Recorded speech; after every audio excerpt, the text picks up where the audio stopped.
Good morning, welcome to north east heritage. মই বৰ্তমান উপস্থিত আছোঁ বৃহত্তৰ ডিমৰীয়া জ্যেষ্ঠ নাগৰিক বিহু উৎসৱ মঞ্চৰ সন্মুখত।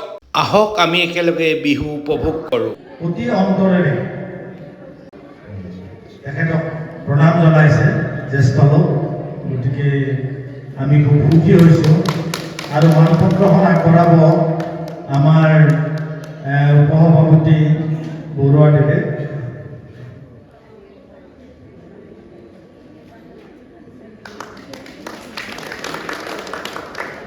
এয়া লাভেন্দ্ৰ ডেকা, তেখেতৰ দীৰ্ঘায়ু কামনা কৰিছোঁ, সুন্দৰ স্বাস্থ্য কামনা কৰিছোঁ আৰু সামাজিকভাৱে তেখেতে আমাক আটাইকে সহযোগ কৰি নিজৰ জীৱনটো ধন্য কৰে। গৌৰৱ সেনাপতি আৰু তাৰ লগতে আমাৰ সহযোগ কৰিব আমাৰ মহেন্দ্ৰ ডেকা, আমাৰ উপসভাপতি আছে তেখেতে।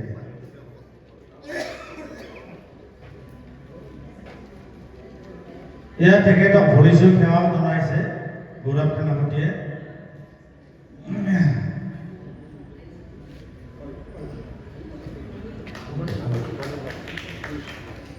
এয়া আমাৰ অসমীয়া পৰম্পৰা, আমি জ্যেষ্ঠজনক সন্মান জনোৱাটো আমাৰ খুবেই আৱশ্যকীয়। এয়া মানপত্ৰখন এটা আমাৰ উপসভাপতি মহেন্দ্ৰ ডেকাদেৱে অতি সন্মান সহকাৰে। এই সন্মানত কোনো লোভ ঢাক নাই, আনুষ্ঠানিকতা নাই, ইয়াত আছে অন্তৰৰ ভালপোৱা।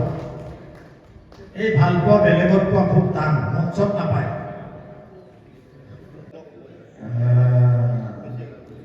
আৰু লগতে সহযোগ কৰিব আমাৰ ডক্টৰ বিপুল বৰা আছেই। এয়া বিনোদী শইকীয়া বাইদেউ,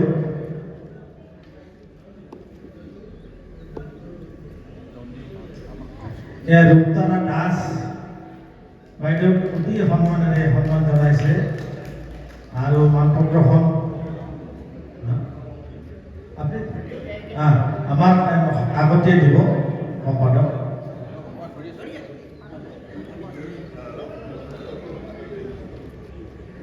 অলপ ফটো ল'ব, এইবিলাক কাৰণ হেৰাই যাব ন।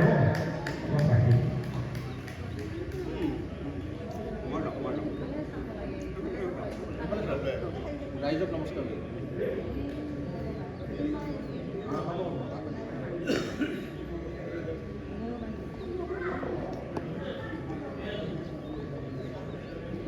আমাক কাকতি দেৱে অতি অন্তৰেৰে সম্বৰ্ধনা জনাইছে বাইদেউ।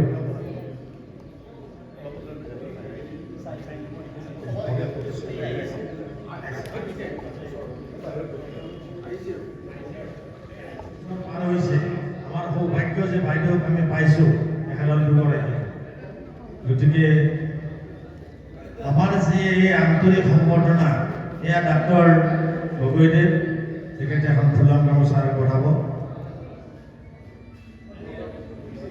আৰু আমাৰ মমেণ্টটো আগবঢ়াব আমাৰ হৰেশ্বৰ ডেকাদেৱে। এয়া অসমীয়া পৰম্পৰা, শ্ৰেষ্ঠজনক সন্মান প্ৰদৰ্শন। এইটো কিন্তু আপুনি মঞ্চত বা আন ঠাইত পোৱা খুব টান।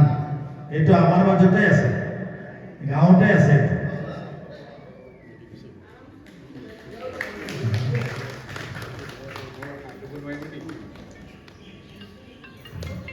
এয়া আমাৰ পৰম্পৰা, এয়া পৰম্পৰা। আপোনালোকে ফটো এটা লওক, ফটো এটা লওক, কাৰণ এইবিলাক হেৰাই যাব, পিছত নাপাম আৰু।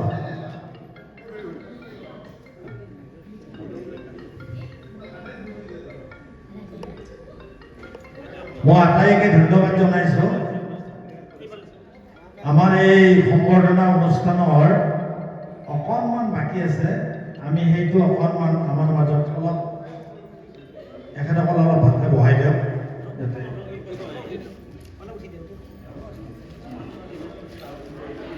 আমাৰ এই বয়োজ্যেষ্ঠ ডাক্তৰ বৰাদেৱক অনুৰোধ জনাইছোঁ।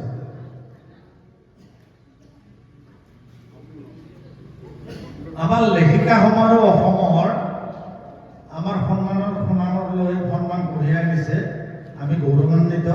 গতিকে আমি একো দিব নোৱাৰিলে এখন ফুলাম গামোচাৰে আমাৰ অন্তৰৰ আনন্দখিনি আমি প্ৰকাশ আৰু দীৰ্ঘায়ু কামনা কৰিছোঁ আৰু অন্তৰত লাগি থাকক, সাহিত্য ক্ষেত্ৰত লাগি থাকক, তাকে আশা কৰোঁ।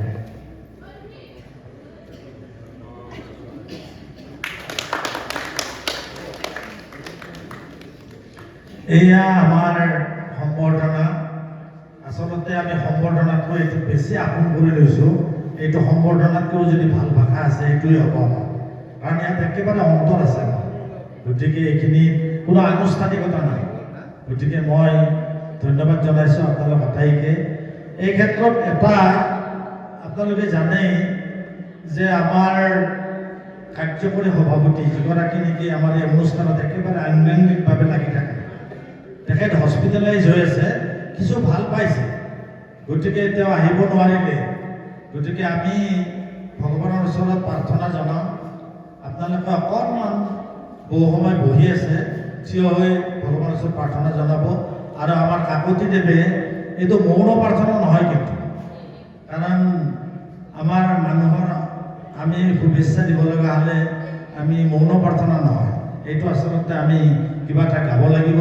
আমাৰ কাকতিয়ে এটা ভাষা গাই দিব আৰু আমি এইটো থিয় হৈ পেলাই সকলোৱে ভগৱানৰ ওচৰত প্ৰাৰ্থনা জনাম।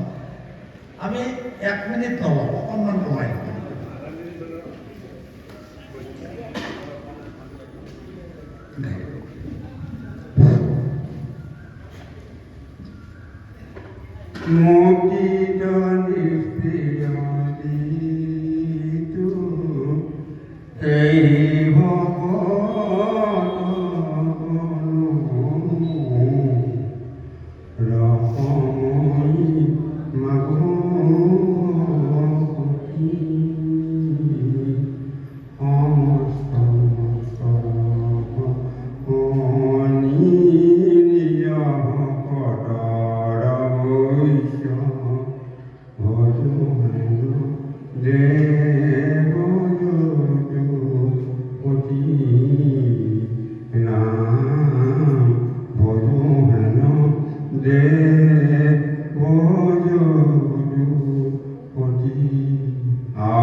আজি আমি ইয়াত ৰঙৰ শস্য কৰি আছোঁ। আমাৰ সতীৰ্থ কাৰ্যকৰী সভাপতি শ্ৰীযুত হেমন্ত শইকীয়াদেৱ শইকীয়া খাই হৈ হস্পিটেলত পৰি আছে। তেখেতৰ আঁতৰ আকৌ আৰোগ্যৰ বাবে আমি সকলোৱে ঈশ্বৰৰ ওচৰত প্ৰাৰ্থনা জনাইছোঁ, তেওঁ যেন সোনকালে আৰোগ্য হৈ ঘৰ গৈ হয় তাৰ কাৰণে নমস্কাৰ। জ্যেষ্ঠ নাগৰিকসকল, আপোনালোকৰ জীৱন এনেকৈ অভিজ্ঞ হয় তাৰ কাৰণে মই ওপৰত আপোনাৰ দিব খুজিছোঁ। প্ৰথম মহত্ব হৈছে মনৰ প্ৰশান্তি। মনৰ প্ৰশান্তি থাকিলে তেতিয়া অভিজ্ঞ জীৱন নিশ্চয় পাব। মনৰ প্ৰশান্তি কেনেকৈ আনিব পাৰে সেই কথাটো বহুত দিনৰ আগতে সৰুতে মই আছে আবৃত্তি কৰিব খোজা নাই। ককা আৰু নাতি ল'ৰা বুলি এটা কবিতা লিখিছিল যতীন্দ্ৰনাথ বৰুৱাই। কবিতাটো পাঠ কৰিছোঁ। কিহৰ জ্যেষ্ঠ নাগৰিকসকলক কিয় লাগে কথাখিনি, সেইখিনি কথা মই কৈছোঁ আপোনালোকক। 2 মিনিট সময় ল'ব বেছি নহয়। ককা আৰু নাতি ল'ৰা একেলগে বহি সাজিছে বাৰীৰ ঘৰ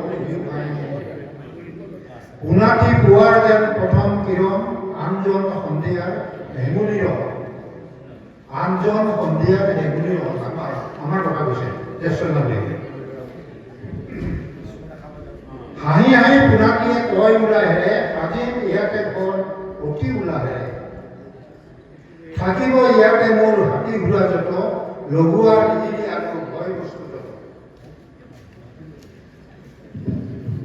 ককাই সহাৰি কয় মোৰ দুপৰীয়াই, সাজিছিলোঁ তেনে ঘৰ কোনোবাদি নাই।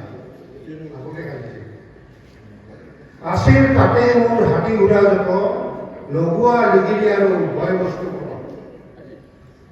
এনেদৰে সময়ৰ সোঁত পাহৰাই ঘুমলে জামলে দূৰ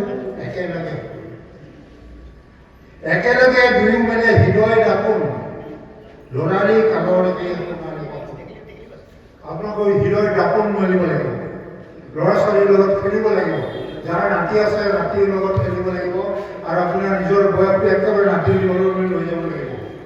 আৰু যদি নিজৰ নাতি অলৰেডি ডাঙৰ হৈ গৈছে, তেওঁলোকে ওচৰৰ ল'ৰা ছোৱালীবিলাকৰ লগত খেলিব খেলক হৃদয় দাপোন কৰি দিয়ক, তেতিয়া নিশ্চয় দিগ্বিজয় হ'ব। ধন্যবাদ, সকলোৰে সুস্বাস্থ্য কামনা কৰিছোঁ।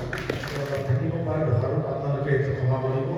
এই মঞ্চখন যেনে তেনে নেৰিব, মঞ্চখন মুভিং কৰক আপোনালোকে। যোৱাবাৰ আমি নৰ্তাপত গাইছিলোঁ, তাৰে পিছত আমি হেৰিত গ'লোঁ, তাৰপিছত আমি আজি এইবাৰ ইয়াত আহিছোঁ বৰহাটত, আৰু অহাবাৰতো আমি বাচি থাকিলে বেলেগত যাম। গতিকে একদম ধুনীয়া হ'ব আৰু এতিয়া আমি আনন্দ কৰি পাম। আৰু আটাইতকৈ ভাল লগা হৈছে এই চাৰিগৰাকী ব্যক্তি আমাৰ অতি নমস্য ব্যক্তি। তেখেতসকল ভগৱানে ভালে ৰাখক আমাৰ সমাজত, তাকে আমি কামনা কৰোঁ।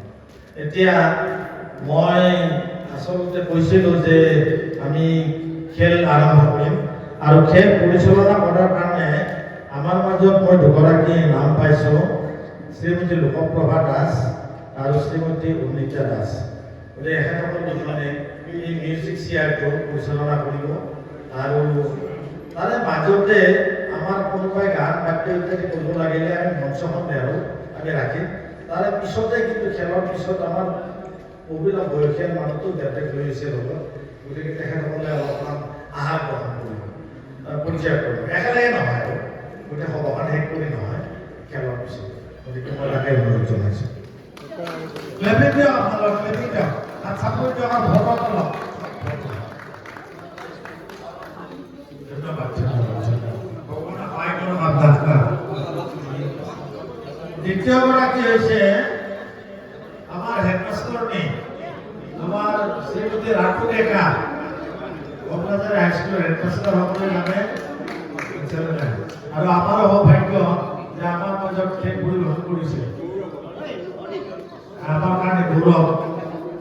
ৰাতুক মই ৰাণু বুলিয়ে মাতো, গতিকে মই বৰ ভাল পাওঁ ৰাণু বুলি মাতো। গতিকে এই বঁটাটো প্ৰদান কৰিব আৰু আমাৰ এই সেনাপতি গৌৰৱ সেনাপতি, আমাৰ সহকাৰী সম্পাদক, অলপ ফটো ল'ব আপোনালোকে, ফটো ল'ব।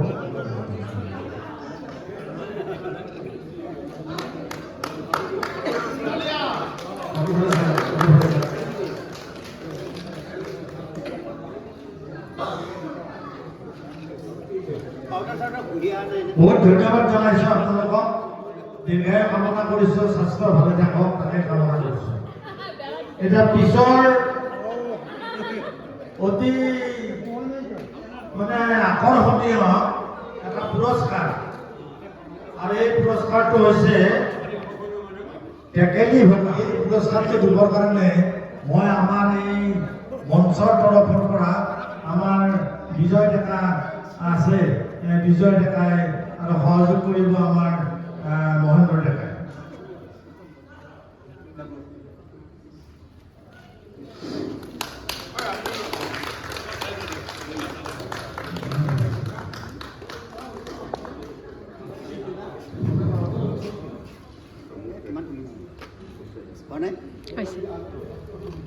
বহুত ধন্যবাদ, বহুত ধন্যবাদ। ৰাজীৱৰ কথা ক'বই নালাগে, সকলোৱে জানে আৰু। গতিকে তাৰ কাৰণে অলপ ধেমালিও কৰিলোঁ। আপোনালোকে এটা কথা, আপোনালোকে বহু সময় ধৰি বহি আছে,